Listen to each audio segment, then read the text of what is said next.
Well, it's 30 degrees today, and I'm under the truck and van, and we're just gonna get after it. So I actually just remembered I want to do a startup video. Roll sound clips.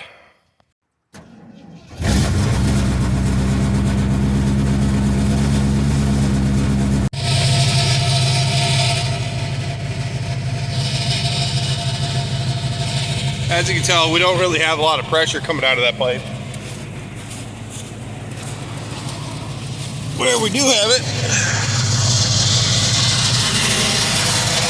well, actually out of that muffler it looks like.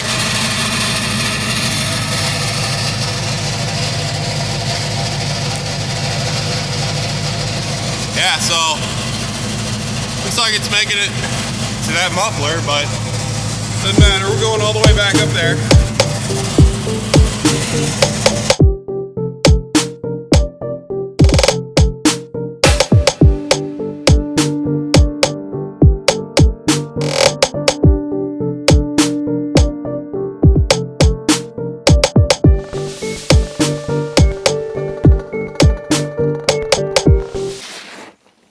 Alright, now that the exhaust is nice and warm, I'm just going to start unbolting stuff. That's what you want. You also want this beautiful ground clearance we seem to have. I don't even know which way I'm going.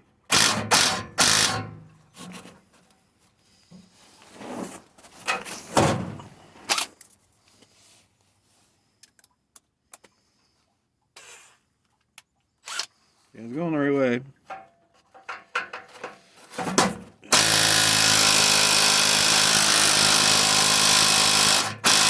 It's a good sign.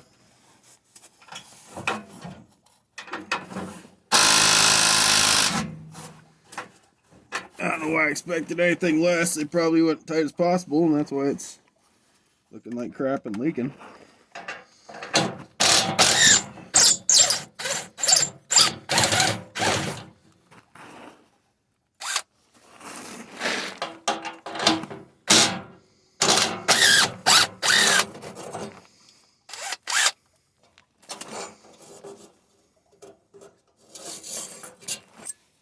They're like perfectly warm, not cold. It's just like warm. We warmed up the exhaust a little bit, and even on this 30-degree day, it's pretty nice. Make sure to put all your bolts back. Keep your hardware. It's important. What is this? Is this a spacer? It's a nut spacer. Nut spacer. Nut. Oh boy. Alright, let's scoot down a little bit.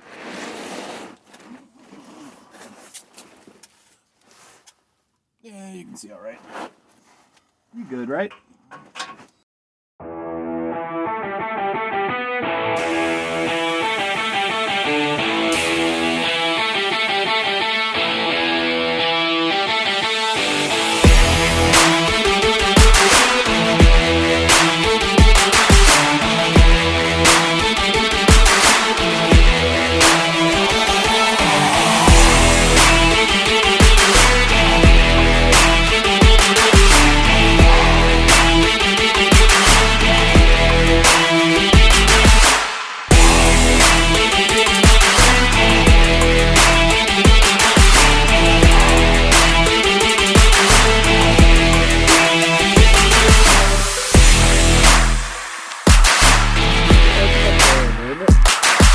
What we're gonna do now is maybe pull this apart or not.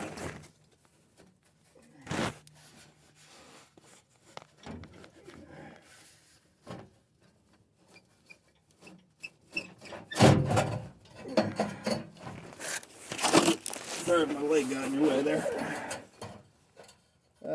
It's mostly apart.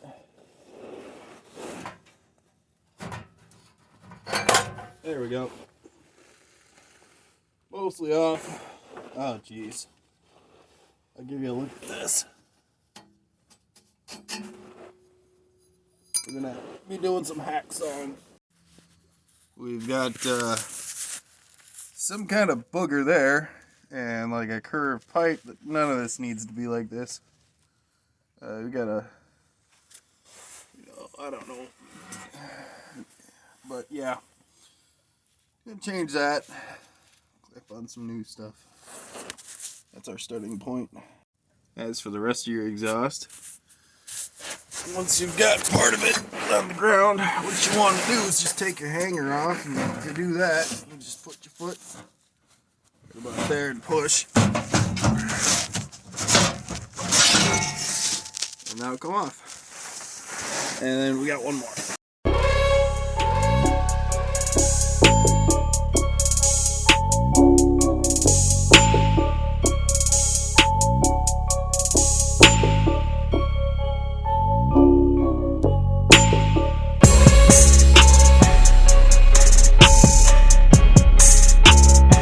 A little more wire in the back.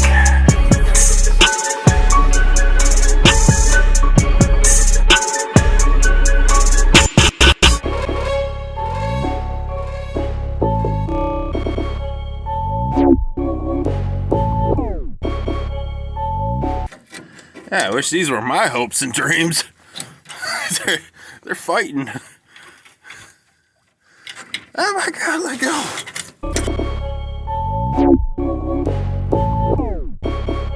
Too, but if you don't have much experience with a Sawzall, you want to, this guard right here is meant to push against what you're cutting. If you're not pushing into it, you're honestly wasting your own time. It's going to take you twice as long.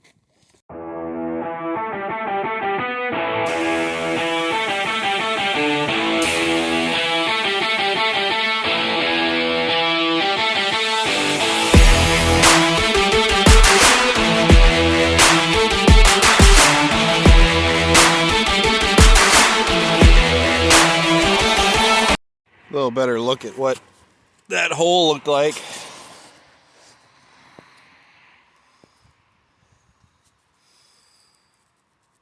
Yep.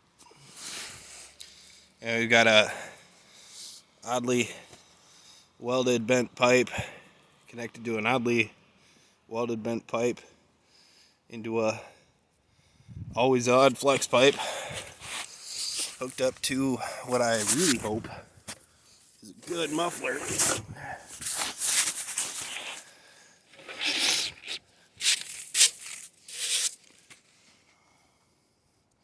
Not sure if you knew this or not, but I am that guy.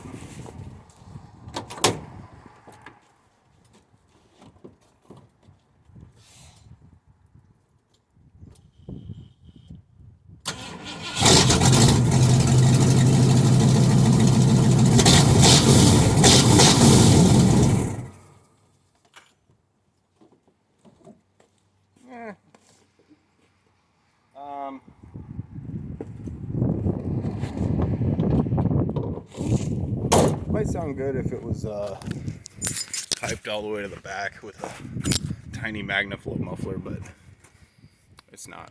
Rigged up a little camera mount for you. Alright. So now, we definitely did not have to take all these off. That's okay. We need a hammer.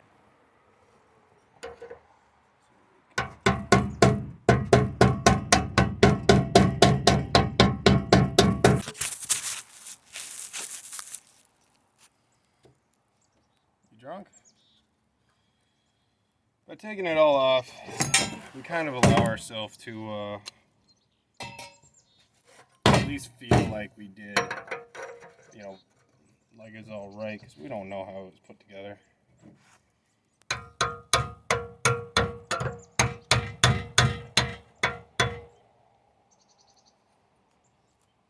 Small chance I might be putting these on wrong, which is good now that I've hammered one of them in. Nope, so who did this before, they either got lucky or they knew a little bit about what they were doing. I mean, honestly, I've seen a lot worse. I've done a lot worse exhausts. I've had a lot worse ones that I put on myself than this. And if you're going to do your own exhaust, I have two things to say about exhaust. If you want a quality exhaust that you know that's not going to leak and you're just not going to have to worry about, spend the $500 to $1,500, have a shop do it. Especially if you want something nice or custom. Don't build it yourself. Build it yourself if it's supposed to be temporary and cheap, because that's what that is.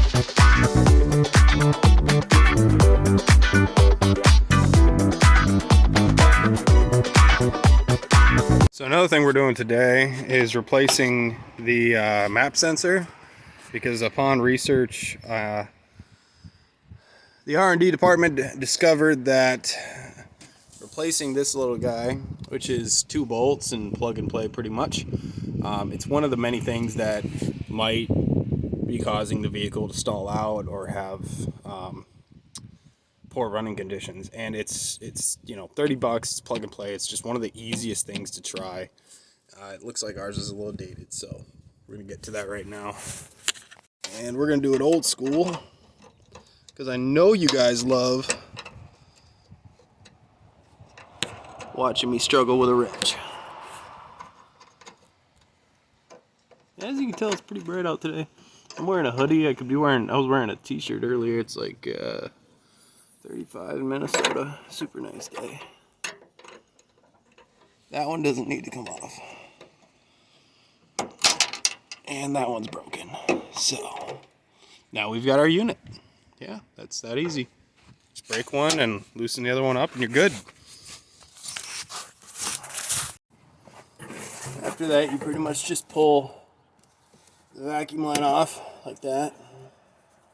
And you try not to break the clip on the wiring connector.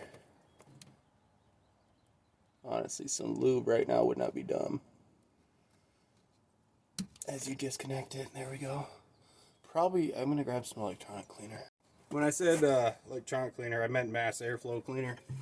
That's what you want for, you definitely don't want that specific electronic cleaner for cleaning out connectors.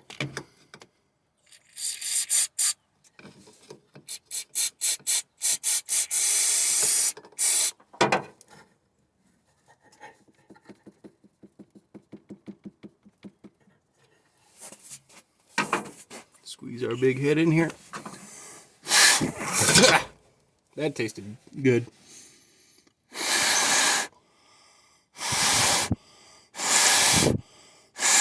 Who needs compressed air?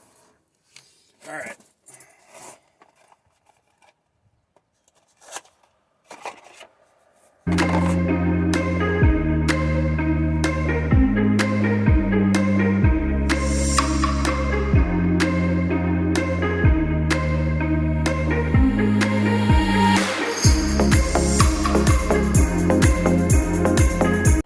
Once you're all done, you should have a clean looking unit like this. With your vacuum line hooked up, and let's just start it, even though the exhaust is still off.